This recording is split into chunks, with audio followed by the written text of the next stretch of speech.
नमस्कार, मैं हूं आपके साथ मीनाक्षी रजत और आप देख रहे हैं 3 बजे की बड़ी खबरें। सबसे पहले आपको बताती हूं कि वो 3 बड़ी खबरें कौन सी रहने वाली हैं जिस पर रहेगी हमारी नजर। तो बात करेंगे उत्तर प्रदेश की, जहां मुख्यमंत्री योगी आदित्यनाथ एक के बाद एक सौगात देकर के प्रदेश को विकास की ओर तेजी से आगे बढ़ा रहे हैं। जानकारी है कि सीएम योगी इस बार लखनऊ कानपुर एक्सप्रेसवे का उद्घाटन कर प्रदेश की जनता को एक और सौगात देने वाले हैं।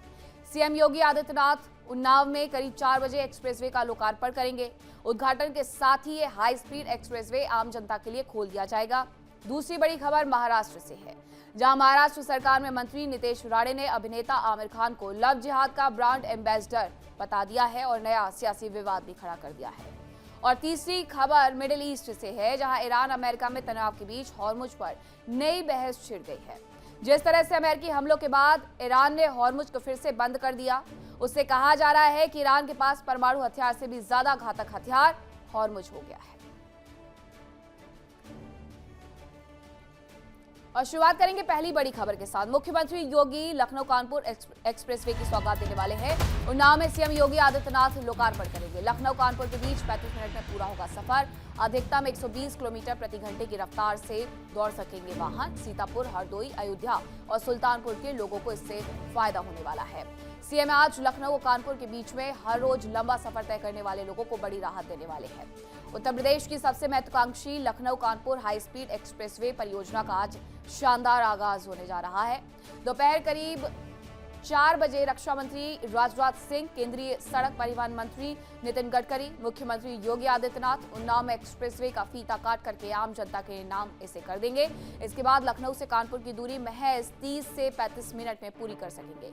इसका सीधा फायदा सिर्फ इन 2 शहरों को ही नहीं बल्कि सीतापुर, हरदोई, अयोध्या और सुल्तानपुर जैसे जिलों को भी मिलेगा। बस थोड़ी देर में लोकार्पण होने वाला है और इसी के साथ ये आम लोगों के लिए खोल दिया जाएगा। महत्वाकांक्षी परियोजना लगभग हर व्यक्ति को ये लाभ पहुंचाएगी, खासतौर पर जो कानपुर और लखनऊ रोजाना आना जाना करते हैं और लंबे जाम में वो फंसते हैं, लेकिन इसकी वजह से उन्हें इससे निजात मिलेगा। दूसरी खबर के बारे में आपको बताती हूं, जहां महाराष्ट्र सरकार में मंत्री नितेश राणे का विवादित बयान सामने आया है। अभिनेता आमिर खान की तीसरी शादी पर उन्होंने सवाल उठाए हैं। राणे ने आमिर खान को लव जिहाद का ब्रांड एम्बेसडर करार दिया है। नितेश राणे के बयान पर महाराष्ट्र में सियासत तेज हो गई है। वारिस पठान ने राणे के बयान पर पलटवार किया।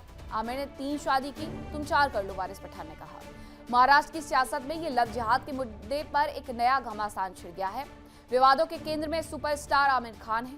दरअसल आमिर की तीसरी शादी पर महाराष्ट्र सरकार के मंत्री नितेश राणे ने बड़ा हमला किया, उन्हें लव जिहाद का ब्रांड एम्बेसडर करार दिया। राणे ने इस तीखे वार पर एआईएमआईएम नेता वारिस पठान ने करारा पलटवार किया है। पठान ने सीधा तंज कसते हुए कहा, आमिर 3 शादी कर रहे हैं तो तुम 4 कर लो, तुम्हें क्या दिक्कत है। वारिस पठान ने साथ ही राणे से पूछा कि अब आमिर के परिवार और पूर्व पत्नियों को इस शादी से ऐतराज नहीं है तो राणे क्यों परेशान है।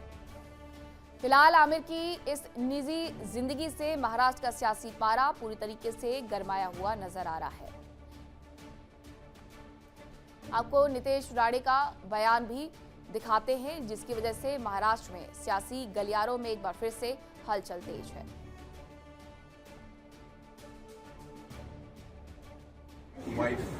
इस तरीके के जब सेलिब्रिटी अपनी जिंदगी के बारे में कोई डिसीजन लेते हैं तो हिंदू समाज ने इसके बारे में सोचना चाहिए, ऐसे मानने वाला मैं हूँ। लव जिहाद के ब्रांड एम्बेसडर तो आमिर खान बनते नहीं जा रहे, इसलिए हिंदू समाज ने और हिंदू युवाओं ने जो इनके पिक्चर देखते हैं, जो इनके मूवीज देखते हैं, उन्होंने सोच समझ के ऐसे लोगों को बड़ा करना चाहिए। आमिर खान ने 3 शादी किया, तुम 4 करो ना, तुमको कौन रोक रहा है भाई? तुमको काय को जलन हो रहा है? अभी वो आमिर खान की शादी में उसकी पहली बीवी आई, उनकी दूसरी बीवी आई, उनका बेटा आया, उनकी बेटी आई, उनका दामाद आया, उनके दोस्त आए, बड़े उद्योगपति आए, पूरा खानदान उनका था। किसी को आपत्ति ऑब्जेक्शन नहीं है। आपत्ति ऑब्जेक्शन आपको जलन हो रहा है क्या? अरे भाई, उनमें ताकत है, उनने किया, तुम में ताकत अगर है तो करो। और अब बात करेंगे मिडिल ईस्ट की। हॉर्मुज स्ट्रेट पर नई बहस छिड़ गई है। ईरान के पास सबसे घातक हथियार अब हॉर्मुज स्ट्रेट बन गया है। बार बार हॉर्मुज बंद करने से दुनिया में चर्चा भी शुरू हो गई है। मिडिल ईस्ट के ब्रह्मास्त्र यानी हॉर्मुज स्ट्रेट की ये चर्चा है। सवाल यह भी है कि क्या समंदर का एक सकरा सा रास्ता दर्जनों परमाणु बम से भी ज्यादा विनाशकारी हो सकता है? ईरान ने दुनिया की आंखों में आंखें डालते हुए यही खौफनाक हुंकार भरी है। ईरान के सुप्रीम लीडर के सलाहकार ने अमेरिका और इजराइल को सीधे ललकारते हुए साफ कर दिया है कि हॉर्मुज की ताकत एटम बमों से भी कहीं ज्यादा है। यकीन मानिए, ये कोई कोरी गीधड़ भभकी नहीं है। फारस की खाड़ी में मौजूद हॉर्मुज समंदर की वो मुख्य नस है जिससे पूरी दुनिया के अर्थतंत्र का लहू यानी कच्चा तेल बहता है।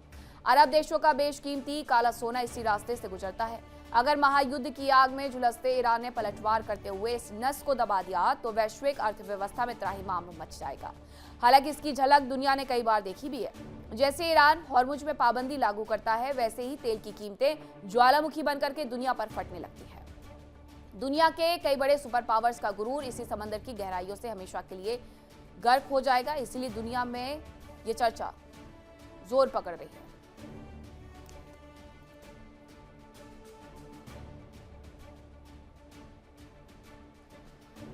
तो ईरान के लिए हॉर्मुज आखिरकार अहम रणनीतिक रास्ता क्यों बन गया है, वो भी आपको जानना चाहिए। दरअसल इसकी वजह से पूरी दुनिया की अर्थव्यवस्था प्रभावित हो रही है।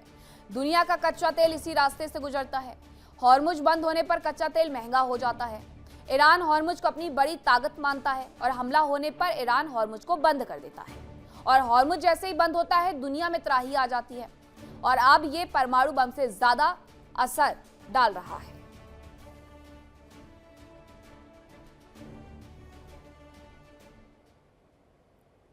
और रुक रहे हैं छोटे से ब्रेक के लिए। खबरें अभी कुछ और भी बाकी हैं।